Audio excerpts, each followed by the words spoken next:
everybody. Welcome to Pathways, Bible reading with Brother Todd. I'm Brother Todd.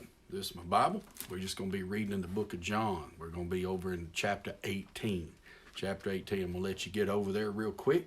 No, we hadn't put one of these out in a little while. Easter makes a very busy season for us, and between that and frankly the different funerals and things we've had been running a little bit behind. I thought I'd get this one out today. Maybe hopefully we'll just kind of pick back up on our Bible reading. Getting near towards the end of the book of John. In fact, we're about to see Jesus and his very of course we've been looking at his last week before he went to the cross, and as we turn to chapter 18, we're going to see the events that led up to the direct events that led up to Jesus being on the cross. So I'm going to let you get there. I'm reading from New King James translation. You will follow along with me. If you're new to Pathways, we just read a little bit. I talk a little bit about it, and we get as far as we kind of get, and then we just start back over next week. So Lord willing, I'll be back to getting these out every week. I know it's been a couple weeks since I got one out. So John chapter 18, verse 1, when Jesus had spoken these words. Now, if you go back and think about it, what the words he had been speaking was his prayer, okay? What's really known as the Lord's Prayer, the model prayer, Our Father which art in heaven, hallowed be thy name. Let me change this a little bit, it's driving me nuts. Is really the model prayer, okay? We see the Lord's Prayer there in John 17. He prayed for himself. He prayed for those disciples, 11 of them at that time. Judas has already run off to betray him. And then to all of us that would come along and believe later, okay? And so that's the words he'd spoken. Go back and read it with us if you hadn't got to. When he'd spoken these words, he went out with his disciples over the brook Kidron, where there was a garden, which he and his disciples entered. That's Gethsemane. John doesn't relay a lot of the details of what went on in the Garden of Gethsemane. You need to read that from Matthew, Mark, and Luke, and you get a lot more details about what all he prayed there. That was the great moment of surrender. That's where he surrendered his human will, okay? But I'll let you read that there. Judas, who betrayed him, also knew the place, for Jesus often met with his disciples. They went from where the Last Supper was down through the Kidron Valley. He's telling them about being the true vine and all through all those vineyards. And then right as you start to go up on the Mount of Olives, down kind of at the base of it is the Garden of Gethsemane. And a good portion of that is still there. On one side of a little street is where there's a church and everything. I think it's called the Chapel of Nations. That kind of bunch of nations went together and built the church. And then on the other side is a private garden. I've got to be in there a couple of times. Every time we go, we set it up to where we can be in there for about an hour. And there's 7 or 8 olive trees there that are, my Lord, 1,200 years old. They probably weren't there when Jesus was there, but they're very, very, very, very old. And so anyway, you ever get to go, it's definitely a don't miss spot. And hopefully things get settled down. Maybe we'll be making another trip there one of these days. I'll take a trip. Maybe you go with me. But anyway, so Judas, who betrayed him, knew the place. He often went there. Then Judas, having received a detachment of troops and officers from the chief priests and Pharisees, came there with lanterns, torches, and weapons. Jesus, therefore, knowing all things that would come upon him, went forward and said to them, "Whom are you seeking?" They answered him, "Jesus of Nazareth." And Jesus said to him, "I'm he." And Judas, who betrayed him, also stood with him. And when he had said to them, it literally says, "I am." Notice the word "he" is in italics. They drew back and fell to the ground. Then he asked him again, "Whom are you seeking?" And they said, "Jesus of Nazareth." And he said, "I told you that I am. Therefore, if you seek me, let these go their way, that the saying might be fulfilled which he spoke, of those whom you gave me, I've lost none," which he said earlier in the book of John. Well, what all's going on there is, if you really need to read Matthew, Mark, and Luke to get the other set kind of details. John talks about some details that the synoptic writers don't talk about. And so to really kind of get a picture of everything that's kind of going on, you need You need to be reading. Remember, Jesus, he left 8 of the disciples and just inside the wall. He went further with Peter, James, and John, and he asked them to pray for him. He went a little further and prayed, Lord, let this cup pass from me. Remember, they kept going to sleep. So that's all went on by the time John's talking about this here, okay? And Judas shows up, and Judas shows up first, okay? He's out in front of all these people.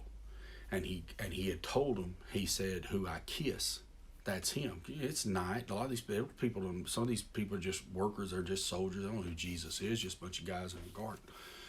So he runs up and tells him, I'm going to kiss him, right? And that's who you'll know who to come grab. And then they jump in and grab him. That's when Jesus told him, he said, King James says, thou betrayest me with a kiss. You know, it's almost like, of all the ways you could have betrayed me, you betrayed him with a kiss. And he said, what was going on there? I'm going to tell you what I think, and it's just what Todd thinks. I think old Judas had it in the back of his head, he could get away with this. I think he thought he could get away with it. He comes in there first. He tells him, said, look, I'll go in there and identify him. He comes up to him like he would have anyway, Hail Master. And he kisses him. And then they barge in, so they know who's going on, okay? If you just kind of read it here in John, if you hadn't read the other ones, you just see them kind of all showing up together and Judas standing there with them kind of pointing at him. But that's not what happened. I think that he was so delusional in his sin that he thought he could come in there, identify Christ, and nobody'd ever be the wiser that it was him. I don't think he had any good motives in it at all. Now, some people say he was trying to make Jesus establish the kingdom and all that kind of stuff. I just think he got eat up with his sin. He got eat up with guilt. Then, when he gave himself over, Christ gave him over to the devil. Remember we already read it. The Bible says the devil entered him, so he gets possessed. Now, he's emptied himself and he's lost his choice. And he's deluded and delusional. Can't see the right thing if he wanted to. One of the big things Christians we got to learn as we're trying to be light in a dark place is we've got to quit trying to make this world make sense. We've got to try to quit making them see things. Deluded people see wrong as right, and you cannot convince them otherwise. That's how we've turned the abortion fiasco and genocide into a political talking point. It's because the reality is they can't see it. They cannot see it. There's so much wrong in this world under the guise of being right. And you say, what is wrong with these people? Well, they cannot see it. And if they don't get saved, they're never going to see it. God's giving them, you see it every day. He's giving them over to a deluded mind, a delusional mind, a reprobate mind. They run around doing the wrong, calling the right thing wrong and the wrong thing right. And they're going to do it till Jesus comes back unless they get saved. Well, that's what was going on, I believe. And nobody, I don't think you convinced me otherwise. That's what was going on in Judas's mind. He is so deluded. He is so delusional. And then, now he wakes up to it later, so to speak. He says, oh, man, what have I done? Well, I think most of his deal was it got found out. Just like I've seen 10,000 people do. You ain't sorry for sin till you get caught. I've seen a many an adulterer never be sorry about it until they get caught. And what they're sorry about is that they're dealing with the consequences of it. And now they're scrambling. I always tell, the first question I ask somebody to come in here and tell me, say, well, I've been cheating on my wife, or I've been cheating on my husband, or whatever, is I say, well, do they know? Because as soon as they say yes, then I have to deal with them differently. If they say, no, nobody knows. Now I know this is purely an act of contrition. But if you had to find out, and then they may be sorry about it, but trust is going to be so much, not that it can't be rebuilt, but trust is going to be so much slower coming back because, frankly, would you have done anything about it if you hadn't got caught? Okay. So I think that's why Judas felt remorse, goes back, tries to give the money back, all that kind of stuff, and ended up killing himself trying to pay a debt that he couldn't pay. Only Christ can save you. Only Christ can forgive you. So you see this going on. Now John's the only one that tells us about how when he said I am, that they all fell back. Okay, it's almost just kind of a pronouncement of his deity, and it just kind of blows them all back. And so they get up, and he says, who are you seeking? I already told you I'm him. Okay? And he said, let these others go their way, because they was all looking to run, and that's exactly what they did. Verse 10 tells us another thing that we don't know from the other writers, is that old Simon Peter draws his sword, because he had the sword. Remember, Jesus, he said, if you're going to get your sword, get it. And Peter said, here's a couple, is that enough? She's like, yeah, go ahead. As the timing there, guys, was all off, just about like I've been so much in my life. And Peter, having a sword, drew it. He struck the high priest's servant. He cut off his right ear. And that boy's name was Malchus, it says here. Lots of people made a lot about it being the right ear, say, well, Peter must have been left-handed and all this. You can't derive stuff from all that. Don't get into all that stuff. Honestly, if you chop down on somebody your right hand or the left hand and cut off somebody's right ear, most of the time you're going to get them in the shoulder anyways. I don't know if he backhanded. I don't know if old Malchus tried to duck. You don't ever know. I've seen preachers talk for 15 minutes about it. I don't know what the big deal is. Who knows? I heard a seminary professor go on about it one time. He was talking forever. I said, well, what if he used backhand? And he ducked like that. Man. So, lots of seminary professors don't know a whole lot about dodging around knives. But anyhow, so old Peter says to him, he says, Jesus said to Peter, he said, put up your sword in the sheath. Shall I not drink the cup which my Father's given me? He was headed to that cross. So the detachment of troops and the captain of the officers of the Jews arrested Jesus and bound him. And they led him away to Caiaphas first. Now, what is going on with my little contraption today? But it is driving me nuts, boys and girls. They say, preacher, it ain't even moved. I don't know. Maybe I just don't have something set right. I don't know. That big shiny spot on my head must be making me delusional. So they led him away to Annas first, for he was the father-in-law of Caiaphas, who was high priest that year. It was Caiaphas who had advised the Jews that it was expedient that one man should die for the people, which we've already read. Annas was the high priest, and he got removed by the local government, okay? And the Jews still considered him their high priest. Now, the powers that be had put Caiaphas, his son-in-law, in his place, okay? But Caiaphas still acquiesced to Annas on a lot of things, because in the people's mind, it'd be like if the government came in here and removed me as a senior pastor of this church and said, so-and-so over here is going to be your new senior pastor. Well, they might make that happen, and it might look that way officially, but most of the people here in this church they're going to say, oh, Brother Todd still, you might can make this other guy show up, but Brother Todd's still my senior pastor. Why? Because it's my choice, not the government's, okay? And so that's why that dynamic is going on. So they get there, they're headed to Caiaphas, okay? Simon Peter followed Jesus, and so did another disciple. Now that other disciple is John, okay? John never mentions himself, but it don't take much of a detective to deduce that it's John, okay? That disciple was known to the high priest. He was known around his household. John may have been known to the guy that was keeping the gate, okay? We don't know. He sure wasn't of any kind of real, uppity significance or anything. He was just, he knew who the kid was. Remember, he was pretty young. Jesus went into the courtyard of the high priest. Peter stood at the door outside, and the other disciple, who was known to the high priest, went out and spoke to her who kept the door and brought Peter in. Hey, I'll get my buddy in here. So the servant girl who kept the door said to Peter, you are not also one of this man's disciples, are you? And he said, I'm not. And the servants and the officers who made a fire of coals stood there, for it was cold, and they warmed themselves. And Peter stood with them and warmed himself. Old preachers used to say, the further you give them Jesus, the colder you're going to get.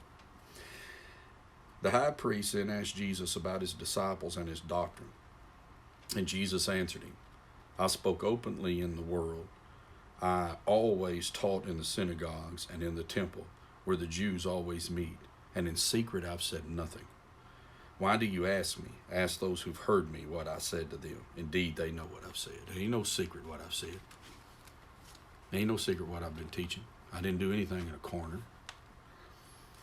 And when he had said these things, one of the officers who stood by struck Jesus with the palm of his hand. He slaps him, saying, "Do you answer the high priest like that?" Now, for those of you that, maybe you lady folk out there, I don't know, this means sound sexist or anything, but I would much rather, and there's not a dude on this planet that wouldn't much rather you walk up and punch us square in the jaw as to slap us in the face. A slap is an insult. A punch may be an attack, but a slap is an insult. Okay? It's meant to demonstrate power. And so he says, "Do you answer the high priest like that?" So he not only hurts him, because I can slap you pretty hard. Right? I can turn your jaw slapping you.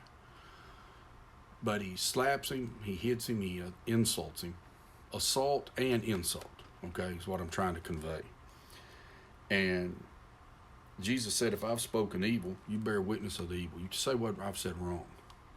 But if I've spoke well, why do you strike me?"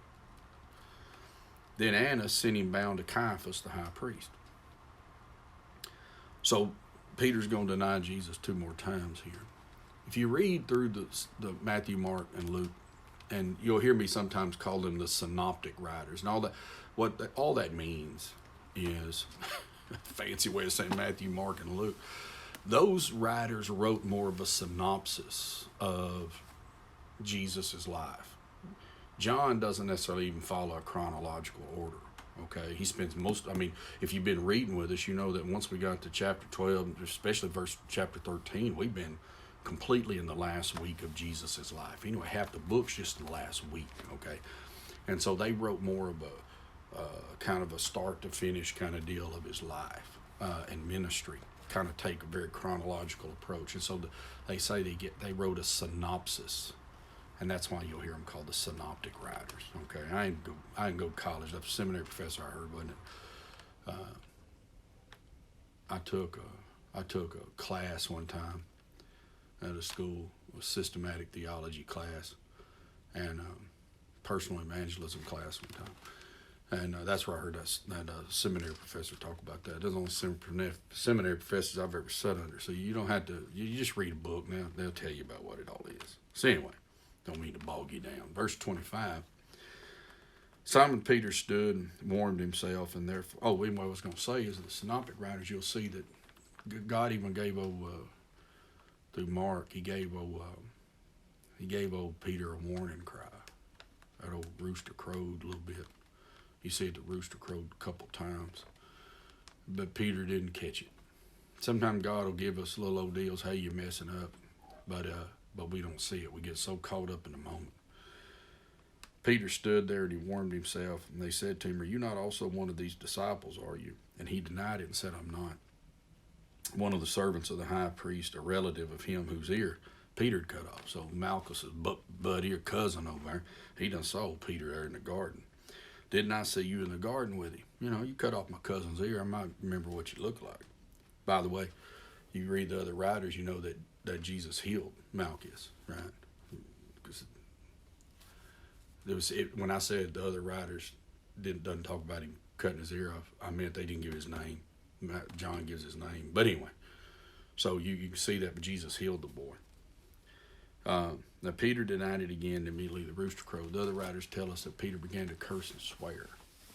Okay, Peter grew up rough. He grew up around working men, prone to cuss. Cussing's pretty popular and common in today's society. Some people do it as a matter of course. They don't know no different. They just work around guys that do a lot of it. Most cussing is I'm trying to show strength. My granddad had a sign in the shop said profanity's a feeble mind trying to express itself forcibly. You don't have really the words to say it, and so to try to convey either your anger or your power or whatever, so we cuss. That's Peter fell back to that. He's trying to convince them.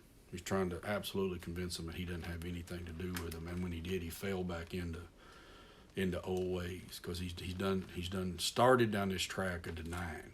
And every step you take, it gets easier. It gets easier. And he fell back trying to look at that. I've had a few old boys try to stare me down a time or two. If you start cussing me, I know I own you. I know you're scared to death. Anyway, say whatever you want. You're trying to convey a strength that you're not sure you got. You might be stronger, but you're not sure about it. Anyhow, and I would think number sounding a man cousin's a woman. I don't care what y'all say. Anyhow, so and they led Jesus from Caiaphas to the Praetorium. The Praetorium is where Pilate, it's where the governor was. So in those days, the land of Israel was under control of Rome. Okay, that's why you have all these different. You got old Herod. He kind of the provincial king, right? The Romans would let people kind of keep their people in authority and that kind of stuff. It kind of helped keep order, but they all ran underneath the Roman governor. That's why you see Agrippa with Festus and Felix and them.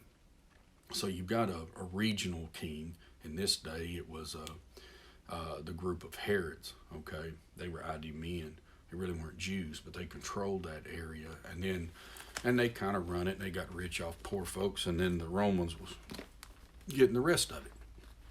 And that's how Rome kind of expanded place to place. Rome always had trouble with the Jews because the Jews were monotheistic. They only believed in one God. So they completely rejected any idea of the Greco-Roman idea of mythology and the false gods. They were always causing trouble. And so when Pilate, just to give you a backstory here, when Pilate got sent, I guess he was sixth governor that the Romans had sent there. And Pilate, like a lot of them big-time Romans, he had aspirations of moving up. He had aspirations of probably maybe even trying to kind of be Caesar one day if he could pull it off. And if you could hold peace and get money out of what you and I'd call the Promised Land area, Judea, you're doing pretty good because it was a hotbed. It was a hotbed of rebellion. The zealots were running around. Remember Simon the Zealot. The zealots were running around. Romans considered them a bunch of terrorists. I mean, they was fighting against Rome every step of the way. If the Chinese or the Russians or anybody else ever come in here and invade here and occupy us, that's going to be what me and you going to be. We're going to be a couple of zealots. We're going to be digging around, living down in the bottoms, and we're just going to be causing trouble to those oppressors all we can, right? So anyway, that's who they were. Well, they sent old Pilate in, and Pilate, when he got there, the main headquarters was there at Caesarea by the sea. And he took all the Roman banners and legions and that kind of thing that was there, and he moved them to Jerusalem. When he did, they brought all their standards, all their eagles and their flags and everything, stuck them right there in and around the temple and all that kind of stuff. Man, just infuriated the Jews, all these idol worship and nonsense. And well, they just about went to full-blown rebellion. Worked out, he ended up having to kind of pull them back. So they had every time, especially in Pilate's day, every time there was some big feast, they would have to move a contingent of military in there, and the governor would have to be there just to keep peace. That's why old Pilate is there in Jerusalem, because the Passover is going on, okay? And so they carry him from Caiaphas there because the Jews could not stone somebody to death they didn't have the authority to do it. Okay, now they would have if they could have, but they couldn't put somebody to death. That was under the Roman system of government and judiciary, which frankly was probably a little bit more fair, more honest than what the Jews were trying to pull off at the time. Anyway, so it was early in the morning, and they tortured Jesus, beat him up all the night long, and they get there in the morning, and but they themselves didn't go into the Praetorium because they didn't want to be defiled. They wanted to eat the Passover. He got people running around wanting to kill an innocent man, but you want to be ceremonially clean. Boy, it sounds like a hypocrite, don't it? Got to keep up the appearance, even though you're really out. I seen many a man pilfer money off widows and then show up to church on Sunday, take the Lord's Supper, and act all pious. cheat them in business all week long, but keep up the appearance. Oh, yeah. So, there been more people done wrong in this county in the last 100 years by Baptist deacons than has been done wrong by a bunch of atheists in business and to the widow and stealing from the widow and the orphan. That's just truth. That's just truth. Oh yeah. I ain't gonna don't get me wound up. I about woke up in a mood this morning anyway. So these old Pharisees, they got the outward appearance. Jesus said, "Inside you're full of dead men's bones." So Pilate went out to him and he said, "What accusation do you bring against this man?" Let me see what time it is. So he said, "What accusation do you bring against this man?" And they answered and said to him, "If he weren't an evildoer, we would not have delivered him up to you." Now right there, Pilate's no imbecile. Right there he knows they're up to something. Because they didn't answer him. You know, they didn't answer him. If he wasn't a criminal, we wouldn't have brought him. That ain't what Pilate asked. Pilate didn't ask this man a criminal. He said, "What accusation do you bring against this man? What has he done?" Well, if he wasn't guilty, we wouldn't bring him here. Well, if you ain't guilty, you ain't got nothing to worry about. You know, about like his nonsense. A lot of our leaders and stuff now talk. Dodging around. Boy, I hate dodging around. I hate that. I still have my kids. I was raising my kids up. I'd ask them something. They'd tell me. I said, "That's not what I asked you. It's not what I asked you." I guess one of my pet peeves. If I ask you how long, a little bit. That ain't what I ask you. How long? Anyhow, so of course he knew him anyway. So they answered and said to him, "If he weren't an evildoer, a criminal, we wouldn't have delivered him up to you." Pilate said, "You take him and judge him according to your law." He knows right then, I'm going to mess with y'all. Therefore the Jews said to him, "It's not lawful for us to put anyone to death." You see Pilate roll his eyes. "Oh, Lord, why do they want to kill this guy?" Right? That the saying of Jesus might be fulfilled, which he spoke, signifying by what death he would die. Now, what does that mean? The Romans crucified people. The Jews stoned people. They stoned them to death. That was their form of capital punishment given in the law. Excuse me. And but the Romans crucified people. And so it was a cruelest form of capital punishment they could come up with. They did it to make political statements. They did it to ensure maximum torture was dealt out before somebody would die. They wanted to convey a point. That's why when they would, a lot of times if they, like, somebody rebelled against them, they'd take the survivors out of the army, they'd crucify them all the way back to Rome. I mean, they'd leave them hanging right there on the road. Well, what is that saying? Right, it's conveying a point. It's not just for capital punishment, eye for an eye, tooth for a tooth kind of thing. Okay. It was to make as strong and hard and long a point as they could. In fact, most people took a few days to die. You just finally play out and can't get no air. If you think about it, remember they went and broke the legs of the criminals around Jesus. Jesus had already yielded up his spirit, but Pilate was amazed that he was already dead. Right? He's already gone. Right? Because you'd have to hang there a spell. I mean, think about it. You're just trapped there. You're hung there. You've been beat up. You're bleeding. You're dehydrating. But you could about die from exposure about as easy. And if they nailed your feet, as bad as that hurt, it's really there so you could push up and get air. Right? You hang there. If I just hang you there by your arms, it ain't gonna be long. You're gonna play out. Okay.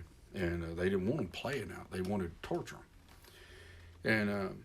And you know, even from the Old Testament, right? Cursed is anyone who hangs on a tree. Jesus became our curse. Okay. So anyway. So verse 33. So Pilate, he enters the praetorium again. He calls Jesus and he asks him, he said, "Are you the king of the Jews?" That's what they've been saying. So Jesus answered him. Jesus spoke a lot to Pilate. He didn't talk a lot to people. After you see him talk to Annas, he doesn't talk much. as a lamb, as a sheep before its shears is silent, right? That's how Christ went. And really, he really didn't do anything to, he didn't do a whole lot of talking about his own innocence, okay? And he, of course, John doesn't even talk about it.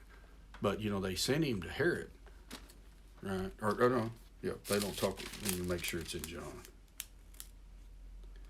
John, first goes, Pilate's going to send him to Herod, and then he's going to come back. Jesus won't even say nothing to Herod. And John doesn't even mention it, okay? He talks about the conversation they had through this whole deal. Sorry for looking around. Sometimes old Brother Todd's memory ain't very good anymore. And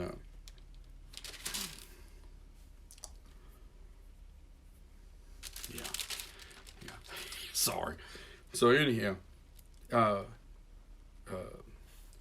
so now I done lost my place. So Jesus talks to old Pilate. Jesus wouldn't talk to Herod. In fact, Jesus never talked to Herod. The young man in the Bible wouldn't really want to talk to Jesus. Jesus never would talk to him. You ever notice that? They said, Herod desires to see you. Said, you tell that fox I'm going to be doing this, and this third day I'm going to rise. And when Jesus was before him on this day, he didn't talk to him. That's where they mocked him as a king, put a robe on him, beat him up, and all that stuff, prophesying to us who hit you, all that. But Jesus never talked to him. You said, preacher, why not? Why do you think Jesus never talked to him? I think it's because he killed John the Baptist. That's what I think. You say, Brother Todd, do you know that? No, Bible don't ever say. I'm just saying there's a time or two there with people. Like when Jesus told that high priest, he was talking to that whole group, but I think he looked at that high priest and said, I got many things to say concerning you, but I ain't going to say them right now. And I think that the full weight and magnitude of God against the wrath of sin did, has, and is coming down on them boys right now. Anyhow. So he goes back into the praetorium again. He calls Jesus and he said to him, I'm sorry I'm dilly-dallying around so bad today. I'd like to get through this whole conversation that Jesus has with Pilate, but it really goes into chapter 19. We'll just see how far we get. So he said, are you speaking this for yourself, or did others tell you this concerning me? Pilate answered and says, am I a Jew? He said, your own nation and chief priests have delivered you to me. What have you done? Right? Pilate hears him saying he's made himself a king, all this kind of stuff. You the king of the Jews? Right? He don't know about what their religious stuff is. He don't really give a rip about what the Jews' promises have been. He's been sent there by the emperor, Tiberius. And I'm trying to think what he did. Pilate did something and had to go to Rome. He sent out a bunch of soldiers and killed a bunch of Samaritans. And the Samaritans complained about it to the governor of Syria. Don't get me saying his name. Valentius, maybe. Anyhow, so Pilate's got to go to Rome to kind of give account for himself. But Caligula, the nut that he was, he's the emperor then. Anyway, I think time goes on. I think old Pilate ended up kind of being exiled and ended up killing himself. So, anyhow, Jesus says to him, my kingdom's not of this world. If my kingdom were of this world, my servants would fight, so that I should not be delivered to the Jews. But now my kingdom is not from here. Pilate therefore said to him, are you a king then? And Jesus answered and said, you say that I'm a king. Old King James says, New King James says rightly. You rightly say it. That's the emphasis he's putting here. You say that I am a king. For this cause I was born, and for this cause I've come into the world, that I should bear witness of the truth. Everyone who's of the truth hears my voice. And boy, you better get this, boys and girls. Why can't people hear? They ain't of the truth. Why don't government see this? Why don't the leaders see that? How do they come up with all this nonsense? People of the truth hear the truth. People that ain't of the truth don't hear it. They have no capacity for it. The carnal mind's at odds with God. It's not subject to God, neither indeed can be. You don't hear God's call to save you. You'll never hear God's call in reason, truth, enlightenment, anything like it. You'll never get it. He said, everyone who's of the truth hears my voice. Pilate said to him, what is truth? Oh, there's an honest question, isn't it? And when he said this, he went out again to the Jews and said to them, I find no fault in him at all. Man, I wished he'd stuck around for an answer. That terrible. Man asked the right question. Excuse me a minute. He said, what is truth? What is truth? There he was standing in front of the way, the truth, and the life. But all he sees is this old beat-up prisoner. He didn't have enough sense to hang around. Now, I don't know when the other writers tell us that Pilate's wife had a dream about Jesus. Told him, said, I've had a dream about this man. Don't have nothing to do with that just man. But he didn't consider his opportunity. He didn't catch who it was talking to him. He's talking to Jesus like he's his superior. And if he'd have just listened, he'd have found out he was having a moment with God. Yeah, watch how you talk to God.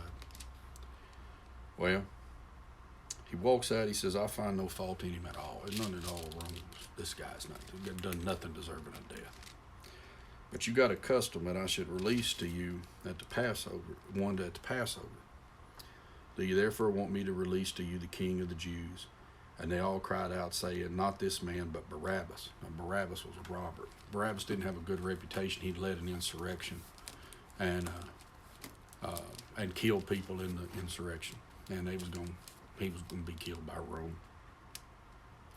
So 19 kind of just picks up, keeps going. Let me see where we're at. 37 minutes. 37 minutes. Well, brothers and sisters, why don't we just end there, because this is going to run all the way with dealing with Pilate, all the way down to probably about verse 16. And as much as old brother Todd talks about stuff, y'all never get through it. So why don't we just close her there?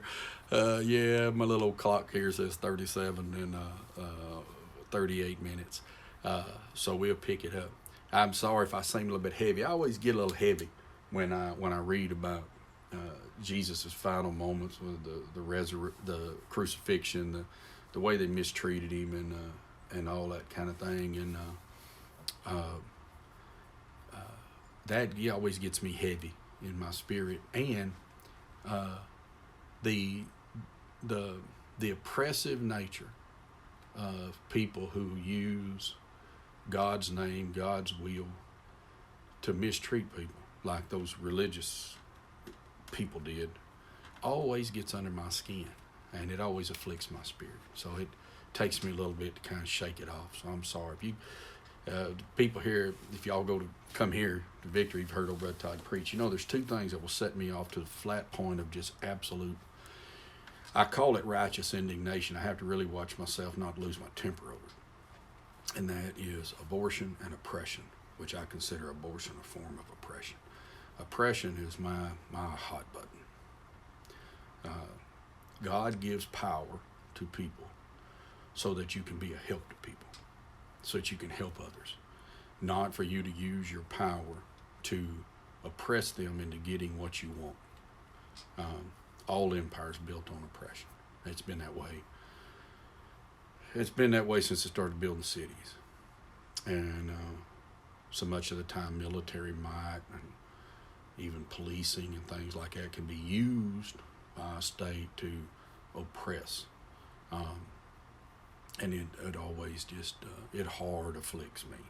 And when Jesus' name and the church's name, the good Lord's name is used, and people take and oppress and twist it to their own will, is to me just the greatest worst form of blasphemy. And I'll tell you something, boys and girls, God keeps up with it. You treat people that are weaker or in a weaker position than you, you treat them well, and you lift them up. And I'm going to tell you something, on the reckoning day, the good Lord will remember it. But you mistreat them, and God forbid that you mistreat them and then try to act like it was all part of God's plan or you didn't really do anything wrong. God's going to square it. He hears the voice of the widow. He hears the voice of the orphan. He hears the voice of the oppressed in this world. And don't you take for a minute his long suffering and confuse it with his acceptance. Well, sermon's over. Have a great day, and let's get into John chapter 19 next week. And God help us. We're going to see Jesus on the cross. Let's learn from it, and let's recognize the great sacrifice our Lord made to save our souls, and that we might go out and be light in this very dark world. Have a good day. Bye-bye.